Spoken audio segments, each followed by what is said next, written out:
seen Treasure Planet, I'll bet you wondered, how did they do that? Oh, have mercy. Well, let's go find out. Let me take you on a private guided tour backstage here at the Walt Disney Studios. You'll see how a group of dedicated artists, filmmakers, and technicians took the best of traditional Disney animation and merged it with cutting-edge digital technology to create a one-of-a-kind universe of adventure and exploration.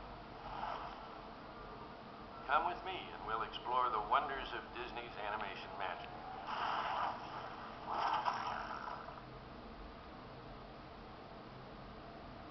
One of the many magic elements is that we've been doing it for decades. This has created a giant library of actual animation and animation art.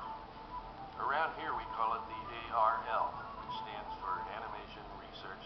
For Treasure Planet, they needed to combine a hand-drawn pirate with a computer-generated arm, but they didn't know if the combination would work.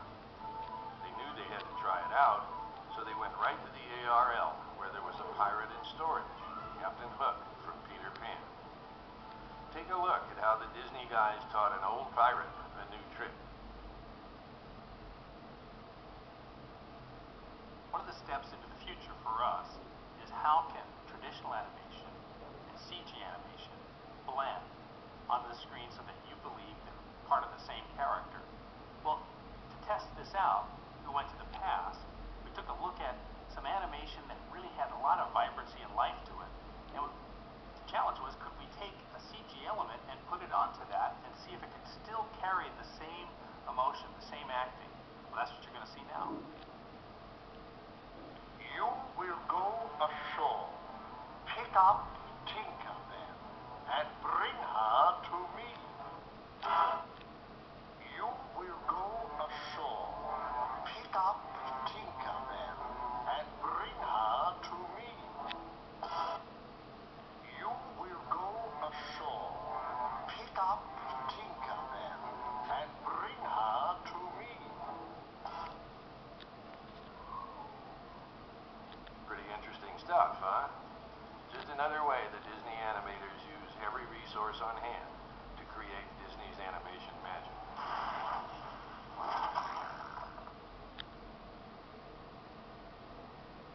Did you ever wonder why the characters look the way they look? Characters don't just spring to life on the first drawing. Many artists try out their ideas of what the character should look like in hundreds of drawings.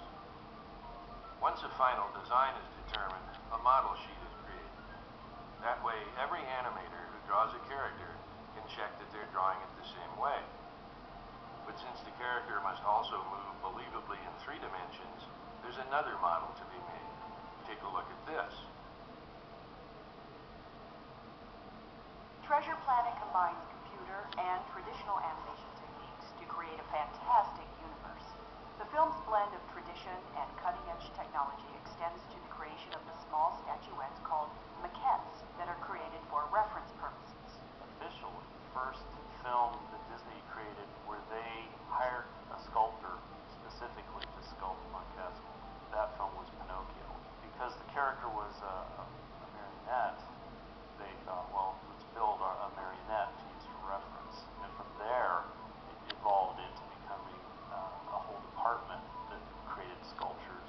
It can't be just like a mannequin in a store or something. It's got to be something that tells you his personality, and when you look at him, you can feel the life of that character. It's also got to serve to inspire the acting. Well, this is used primarily as reference for massive, more complicated camera angles. They can turn it, rotate it, and see how the shapes move. Even now at this rough stage, as you turn him towards you, this distance becomes much shorter as you're looking at it. Stretches back out. This purse sculpture, Kent and I worked on for 4 months to get the design right, and so I can actually see in 3 dimensions what it is I'm drawing. With this full figure now, we're going to be able to see the chest and the belly, the arms and the legs, which we don't get in the bust. Today, Ken Melton is sculpting what will become the very first maquette in the history of Disney animation that incorporates computer-generated elements. There's a lot of firsts on this film, and my job is no exception. Basically, the elements that are computer-generated on the character in the film are likewise computer-generated on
first ever Disney maquette with computer-generated parts.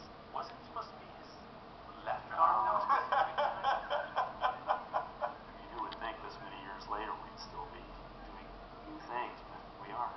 It's exciting.